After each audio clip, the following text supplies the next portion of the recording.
देश का सैनिक सुरक्षित रहेगा तो वो देश की सुरक्षा कर सकता है और देश के सैनिक की सुरक्षा की जिम्मेदारी भारत सरकार की बनती है।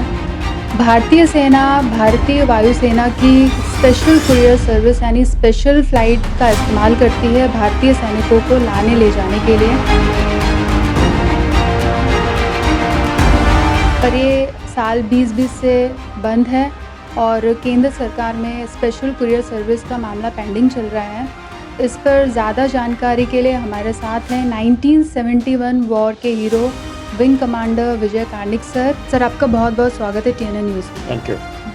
सर सबसे पहला मेरा सवाल आपसे है कि स्पेशल कुरियर सर्विस या स्पेशल फ़्लाइट क्या है? मेरे ज़माने में काफ़ी सारी कुरियर फ़्लाइट चलती थी और कुरियर फ़्लाइट ये है कि उसमें ये सुविधा देखी गई है कि आर्म फोर्सेस के कम्युनिकेशन मतलब लॉजिस्टिक कम्युनिकेशन और जो आवाजाही है सैनिकों की, क्योंकि ये हिंदुस्तान बहुत दुर्गम परिस्थितियों से घिरा हुआ है।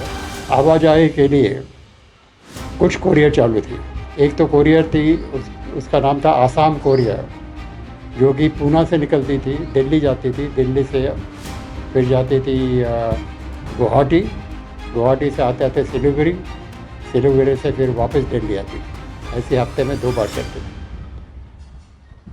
फिर वो पूना से कैंसिल करा के वो जिम्मेदारी चंडीगढ़ के स्क्वाड्रन को दी गई, तो वहाँ से चंडीगढ़ से दिल्ली और वही काम करते थे गुवाहाटी। और क्योंकि जो गुवाहाटी ऐसा सेंटर था कि जहाँ पर जो पूरा नॉर्थ ईस्ट मतलब कि जो भी डिप्लॉयड है, मिज़ोरम, आसाम, मेघालय, मिज़ोरम, नागालैंड, अरुणाचल प्रदेश, उस टाइम पर नॉर्थ वेस्ट फ्रंटियर प्रोविंस कर रहा था, अरुणाचल, यहाँ जितने भी फौजी थे उनको कहीं ड्यूटी पर इधर आना था या तो फिर छुट्टी पर जाना था, 2 महीने की छुट्टी, तो उनको सुविधा हो इसलिए ये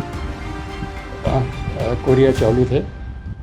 उसमें कि क्या होता था कि इतने दुर्गम स्थिति थे, गुवाहाटी पहुंचने में उनको 3-4 दिन तो उधर ही लग जाते थे और भी उनको खुद ही जाना पड़ता तो दिल्ली पहुंचने में और 2-3 दिन लगे थे। उनकी छुट्टी की 7-8 दिन 10 दिन की बर्बादी हो जाती थी। हमारा एक एयरफोर्स स्टेशन है अंडमान में, उसका भी एक कार निकोबार कुरियर कहते थे, कार्निक कुरियर उसका नाम था। वो भी ये जो आसाम कुरियर थी वो हफ्ते में 2 बार, और ये जो कुरियर थी अंडमान निकोबार की कुरियर वो 15 दिन में 1 बार। तो इसी तरह से और भी यूके कुरियर भी चलती थी, वो जो पूना से निकलती थी, पूना टू लंदन, वो जाती थी पूना से फिर शारजा, बहरीन, पेरिस से लंदन। यहाँ पर भी जो हमारी कौंसलेट या तो एम्बेसी की जो ज़रूरतें थी, कुछ सीक्रेट चीज़ें भेजना था, लाना था, तो ये कुरियर करती थी। और ये डेट फिक्स थी, तो आप प्लान कर सकते थे कि मुझे कब छुट्टी जाना है, मुझे कब ड्यूटी जाना है। इस तरह से फिर प्रॉपर प्लानिंग से फिर दिमाग को ज़्यादा मतलब कि मन को शांति रहती थी कि भैया कि ये जगह मेरे को जाना है, ये कुरियर मेरे को दिल्ली पहुंचा ही देगा।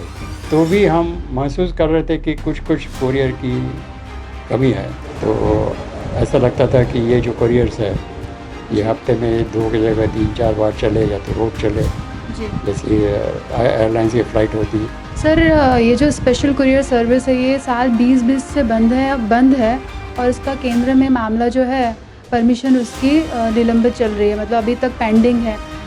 इसके लिहाज से हमारे भारतीय सैनिकों को कितनी तकलीफ़ें पेश आ सकती हैं, खास करके सुरक्षा के मामले को अगर हम देखें तो?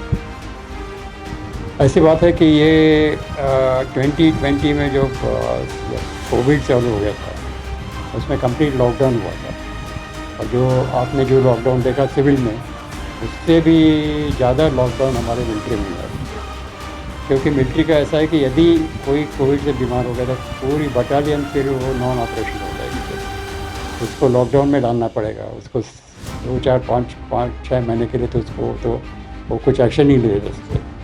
इसको सोचते हुए जो military camp, military battalion, air force station, naval station थे, उसको पूरी तरह से बंद कर दिया था। और इस तरह से फिर कुछ आवाजाही तो बंद हो गई थी फिर इसमें, तो कोरियर को ज़रूरत नहीं था, ऑटोमेटिक कोरियर बंद हो गई। क्योंकि अभी जब परिस्थिति नॉर्मल है तो चालू होना चाहिए। अभी मेरे को पता नहीं कौन सी कितनी कोरियर चल रही है, कोई बता नहीं रहा है। शायद रेगुलर कोरियर नहीं चल रही होगी, मगर जब ऑन डिमांड बेसिस कोरियर इन लोग चाहे चला रहे होंगे तो आपस में जो तालमेल है उससे सब लोग काम चला रहे हैं। सर, ये सुरक्षा के लिहाज से कितनी ज़रूरी है? हाँ, सुरक्षा के लिहाज से तो पहले जैसे मैंने बताया कि इस तरह से होती थी, तो ये दिस इज़ कनेक्टेड टू सुरक्षा ओनली। सर, अभी जो पेंडिंग है कुरियर सर्विस, उस पर आप गवर्नमेंट ऑफ इंडिया को क्या कहना चाहेंगे? तो मैं कुछ गवर्नमेंट ऑफ इंडिया को कहना नहीं चाहता। ये कहना चाहता है कि जो भी सर्विंग ऑफिसर्स है, सर्विंग पॉपुलेशन है, जो कि हमारी मिलिट्री, आर्मी, नेवी, एयरफोर्स, इनके दो तरीके होते हैं। एक तो उनको इनसे काम लेना पड़ता है, ऑपरेशनली और फिट रखना पड़ता है, और वॉर के लिए फिट रखना पड़ता है। साथ साथ उनका वेलफेयर भी देखना पड़ता है। जैसे कि वेलफेयर में आ जाता है कि उनकी फैमिली की देखभाल करो। ये जब छुट्टी जाना चाहता है, जहाँ नॉन फैमिली स्टेशन से छुट्टी दो, वो आराम से छुट्टी पर पहुँच जाए, ताकि उसमें और वो कहे कि भैया मेरी सर्विस ऐसी है कि मेरी देखभाल करती है, सर्विस मेरे को ठीक से पहुंचाती है। तो उसके मन में कुछ ये नहीं आना चाहिए कि बस मुझे तो अभी मेरे और मेरे फैमिली की कोई परवाह नहीं कर रहा।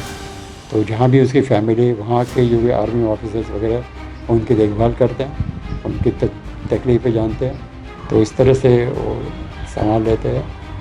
तो मैं ये नहीं कहता कि गवर्नमेंट ने जो भी निर्णय लोगे, पर्टिकुलरली ये मोदी की गवर्नमेंट है, तो वो कभी भी कोई भी मिलिट्री वालों को कोई तकलीफ़ होने नहीं देगी।